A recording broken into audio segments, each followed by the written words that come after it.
Ini saya jujur Pak, dia itu jatuh gini Pak, kena pinggiran itu mungkin Pak. Tidak ada saya tumbuk itu Pak. Karena saya macam mana pun di tubuh itu Pak, udah kayak macam mana mamak saya sendiri Pak, kena nampak. Ada gelang itu aja terlintas pikiran saya mau ngambil. Kalau nggak ada gelang itu saya rasa saya tak ada kemungkinan ada niat mau ini Pak, betul Pak.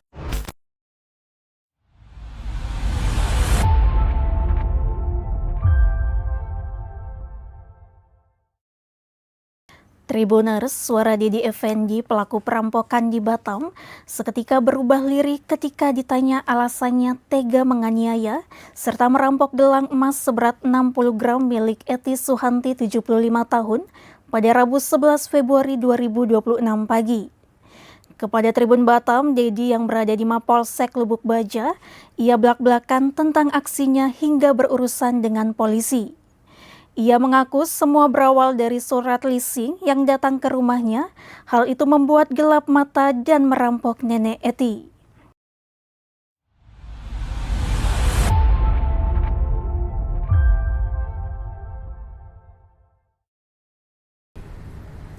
Siapa namamu? Dedi Pak, Dedi Effendi Pak. Kau yang pukul nenek Eti dan ambil rampas gelang emas dia itu ya? Iya Pak. Kau kenal keluarga nenek Eti itu sudah berapa lama? Sebenarnya nenek itu sama anaknya itu Pak, sudah lama kenal saya Pak. Saya dulu pun tahun-tahun 95, 96 tinggal di Baloi Pak. Di Baloi sama anaknya saya pun sering main ke rumahnya, anak main ke rumah saya. Sudah saya anggap itu Pak seperti keluarga sendiri. Bahkan kemarin saya kan kerja tukang las Pak. Proyek, saya kerja di Batu Ampar Simen, saya ajak anaknya masuk, ikut saya kerja. Kemudian saya situ kan foreman welder Pak, mandor untuk welder ngelas-ngelas, ada buat modul proyek Yamal kemarin Pak, 2014. Saya ajak anaknya masuk, seperti itu Pak. Jadi saya sering kalau pulang dari kerja sering mampir situ. Kalau ada waktu, ada rezeki pun saya selalu belikan nenek rokok, begitu juga ngasih, ya seperti itulah Pak. Saya nggak seperti ini sendirilah Pak. Kau incar emas di tangan nenek Eti itu sejak kapan? Sebenarnya Pak, saya memang nggak ada niat mengincar itu Pak.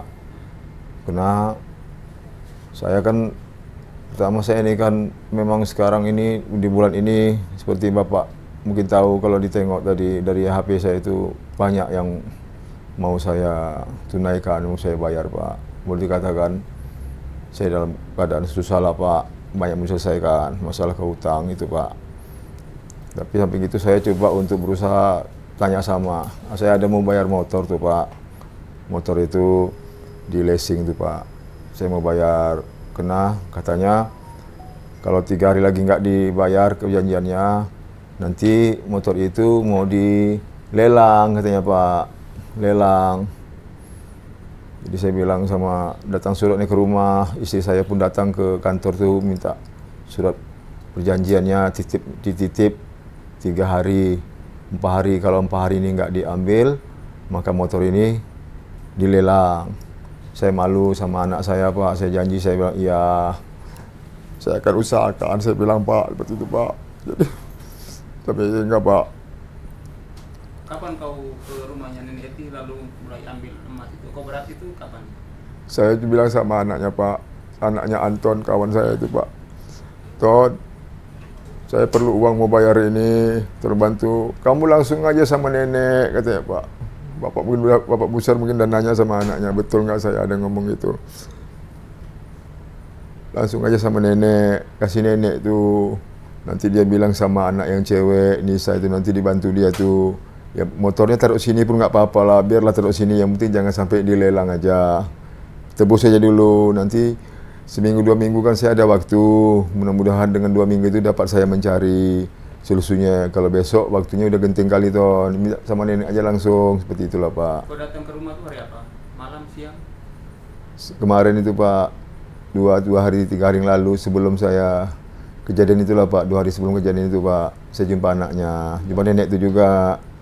Tapi saya duduk di luar, nggak masuk ke dalam karena adab juga kita apa kan, dimanapun nggak ada anak laki-laki kan.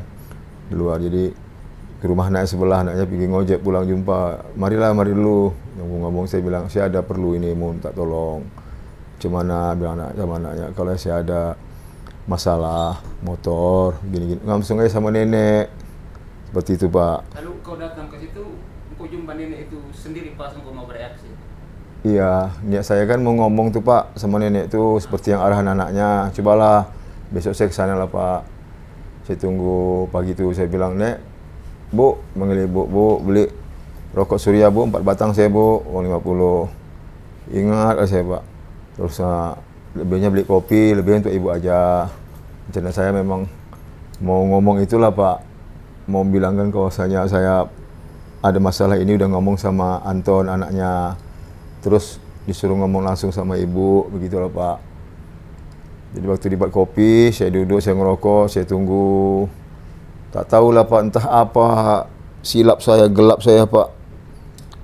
Terbayang saya motor tuh macamnya nenek tuh macam nggak ada waktu untuk saya itu masa gitu Pak. Nak ngomong tuh macam ya, atau apakah udah dibilang Anton anaknya sehingga dia nggak mau jumpai saya ngomong gitu Bu. Ngomong sama saya Pak. Lalu kau apain setelah itu? Saya langsung berdiri Pak, saya ke belakang Pak, di dapur nenek tuh Pak, ibu tuh di dapur, lagi di dapur Pak. Pukul. Ya saya pukul belakang ininya aja, tuh ini Pak, gitu Pak. Tapi ada bengkak di mata kanan. Iya dia, saya nggak saya Pak, ini saya jujur Pak, dia tuh jatuh gini Pak, kena pinggiran itu mungkin Pak. Tidak ada saya tumbuk itu Pak, karena saya macam mana pun ini Bu tuh Pak, udah kayak cuman mamak saya sendiri Pak, kena nampak ada gelang itu aja terlintas pikirin saya mau ngambil. Kalau nggak ada gelang itu saya rasa saya tak ada kemungkinan ada niat mau ini Pak, betul Pak. Setelah itu kau itu ya, ambil gelang itu langsung kau lari, lepaskan nenek itu. Enggak, ya saya buka cari itu aja Pak. Habis itu saya pergi jalan biasa aja Pak, nggak lari saya. Karena sebelah itu lagi ada orang nukang di rumah Pak, lagi perbaiki seng Pak. Tidak ada saya lari, nggak ada. Saya engkol motor itu, saya jalan biasa aja Pak. Lalu kau kemana kan? Emas itu kau jual kemana? Itulah saya jumpa sama kawan saya Pak. Kawan saya itu kebetulan dia memang banyak kenal toko-toko emas, seperti itulah Pak. Jadi saya jumpai dia, langsung saya ke sana. Kau dapat berapa dari situ? Itulah Pak. Ya waktu ibu itu saya titip sama kawan saya itu, ibu itu pergi sama ibu Indah di luar itu pergi sama menantunya itu Pak keluar, saya duduk nunggu di rumah Pak, lantai 2. Lepas itu ibu datang, dikasih saya itulah Pak 50 ini uangnya. Katanya toko emas itu nggak mau kalau nggak ada suratnya. Jadi dia mau yang ini aja segini, yang udah keliling-keliling kami mencari tapi nggak toko emasnya mau. Ada yang mau tapi segini maunya cuma, katanya. Ya udahlah Bu, nggak apa-apa kalau segitu. Terus saya kasih untuk ibu itu yang 500 sini Pak gitu Pak. Udah gitu kasih bapaknya, ada adik juga. Lepas itu 50-nya saya tolong simpankan Bu, saya bilang simpan Bu. Lebihnya itu dikasih ibu itu saya plastik atas kecil itu Pak. Itulah saya bawa. Itu berapa dalam plastik kecil? Itu yang untuk kau sendiri ya? Ya yang saya bawa itu Pak lebih dari simpan tadi Pak. Simpan tadi itu saya bawa, saya bilang. Berapa itu? Nggak saya tahu saya hitungnya Pak, jumlahnya Pak. Waktu saya pulang, saya mengantar motor ini sama keponakan saya, karena keponakan saya kan, saya pinjam motornya pagi-pagi Pak. Saya bilang mau nyari kerja nih, pinjam dulu motor. Iya Pak ya, nanti kalau sore, kalau bisa jemput lah, kata dia. Iya. Begitu pulang Pak, itu nas kejadian saya ditangkap situ Pak. Jadi uang itu kau belum bayar motor? Belum Pak, Belum sekarang kasih istri, anak? belum ada 50 perak, belum ada Pak.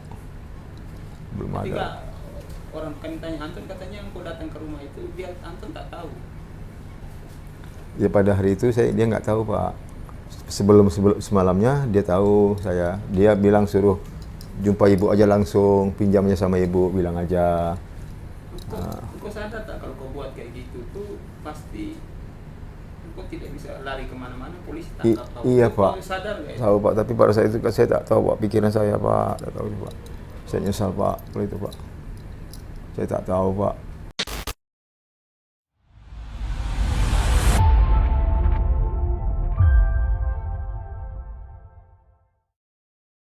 Pak Pak Kapolsek, kemarin kan ada penangkapan terkait dengan curas nenek 75 tahun. Itu boleh diceritakan Pak kronologi kasusnya itu seperti apa Pak?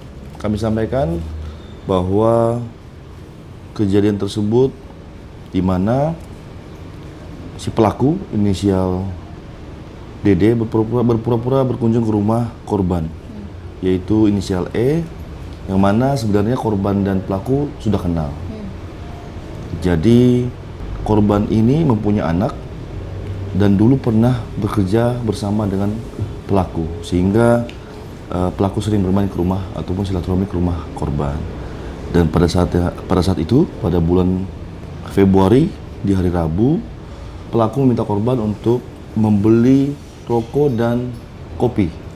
Dan kemudian pelaku mungkin ya melihat situasi rumah daripada korban dan tidak menemukan apa-apa, sehingga ketika korban kembali setelah membeli kopi dan rokok, langsung pelaku memukul kepala korban 2 kali di sebelah kanan wajahnya sehingga terjatuh. Dan kemudian pelaku mengambil emas yang berada di gelang korban dan langsung pergi meninggalkan korban, di mana korban tidak sadar diri. Demikian. Kan ini kan si korban bikin laporan nih ke Ya. ke Polsek. Itu gimana Pak? Terus habis itu tindak lanjutnya dari Polsek? Jadi setelah kami menerima laporan dari korban, kemudian kami mencari tahu fakta-fakta yang kami dapati, dan pada hari itu juga kami melaksanakan gelar perkara di unit reskrim dan langsung kami melakukan pengejaran terhadap pelaku bersama dengan tim operasional Polresta Barelang juga, dan kurang lebih 6 jam pada saat itu kami sudah bisa mengamankan pelaku. Dan pelaku kami temukan juga barang bukti, yaitu hasil penjualan emas tersebut, yaitu sejumlah uang cash berjumlah Rp20.550.000 dan 1 buah tas yang mana hasil penjualan daripada emas tersebut. Demikian Pak. Kalau untuk drama penangkapannya gimana tuh Pak? Ada perlawanan nggak dari si pelaku itu sendiri? Untuk perlawanan tidak ada, jadi kami memang sudah tahu inisial pelaku dan wajah daripada pelaku, dan pada saat itu kami membututi pelaku karena terlihat di seputaran daerah Batu Aji. Kemudian kami lakukan pembuntutan, kami kejar, kami dempeti, kemudian kami hentikan di jalan ya Pak berarti? Di jalan. Bawa motor atau Bawa motor. boncengan? Pelaku bawa motor, kami pepet, kami hentikan sehingga korban sedikit keluar dari jalur, kemudian kami langsung mengamankan pelaku. Demikian. Itu kan dibawa langsung ke Polsek. Ya. Korban sendiri melihat si pelaku ini reaksinya gimana Pak? Betul orang ini kah? Ketika pelaku kami antar ke Polsek, korban sudah di rumah, jadi tidak berjumpa pada saat itu. Oke. Jadi korban hanya buat laporan ke Polsek, kemudian korban kembali ke rumah. Demikian Mbak. Mungkin ada informasi ke masyarakat atau himbauan ke masyarakat untuk lapor cepat biar direspon langsung ke Polsek, itu gimana Pak? Silakan, kami dari Polresta maupun Polda sudah memberikan nomor call center kami, yaitu 110. Apabila masyarakat menemukan atau melihat atau mendengar adanya suatu tindak pidana, silakan menghubungi nomor tersebut. Segera mungkin kami langsung bergerak ke tempat yang diharap atau diminta untuk didatangi. Demikian Mbak.